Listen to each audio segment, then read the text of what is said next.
True education is Christ-centered education. So we go into a school, a secular school, and we just say, hey, what's education? Define education on terms I can understand. Put them in layman's terms. Well, it's understanding the world. It's breaking it down into domains, into content areas. It's putting it at a developmentally appropriate level where students can understand. And it's bent on not just understanding, but application then. Students will understand their purpose and how to flourish in this world. That's education. Well, then we would go in and, well, where does God fit in education? Well, that's not our role. You know, that's family's role. That's at church, but in our 8 hours a day, the time when students are most focused on learning, the time where we're going to show them the foundations to the application of how this world exists, we're not going to touch on that. Calling it an old curriculum. Well, just deal with it elsewhere. Let's use an analogy. Let's use a solar system analogy. We live in a solar system. We know we are in orbit. We know there's intense light coming to our Earth upon which existence depends, from photosynthesis to light and vision. We know that life can't occur without this light, but we're not going to talk about the sun. We'll let you talk about the sun at home and theories you might have at your church or temple. We're not going to deal with the sun.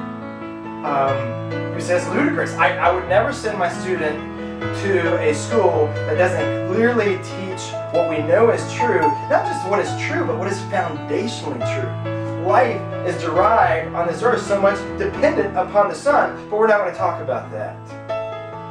How much more is life, understanding the purposes of this world, understanding our purpose within this world, understanding what it means to live and to flourish, if we don't know who Jesus Christ is? He's the author. Not only is he author, right? If he's the author it's he.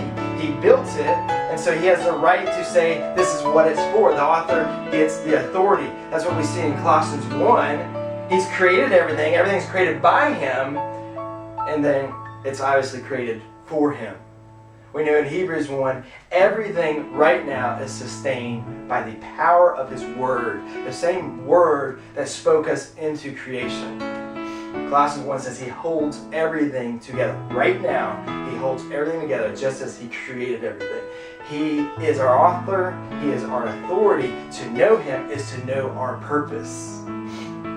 It's like C.S. Lewis's quote, I believe Christianity because I see the sun, but not only the sun, because the sun, I see everything else. So, let's redefine education. What is education? I think it's, hey, let's teach students how to seek the glory of God, to understand it, and then to apply it in a way that you live by and through his glory, so you're living for his glory among creation, taking his glory to the ends of the world. That's a creation mandate, is it not? So you got Jonathan Edwards' quote. I won't go all the way through it, and he understood the chief ends of God, the purpose of God. And in the passage, in the book, he says, God is the luminary. He's the source of glory. He's the source of life. He's the source of light. And his light goes out, and his glory, like the beams of the sun, they go out, and then we receive them. They work in us, and we reflect his glory back to him, so that everything is from him, it's through him, and it's to him. That's Romans 11:36, right? For from him, through him, and to him, to Christ be the glory forever and ever. That's why the world exists. That's why we exist. So, derivatively speaking, that's why education exists. That is true education. That's Christ-centered education.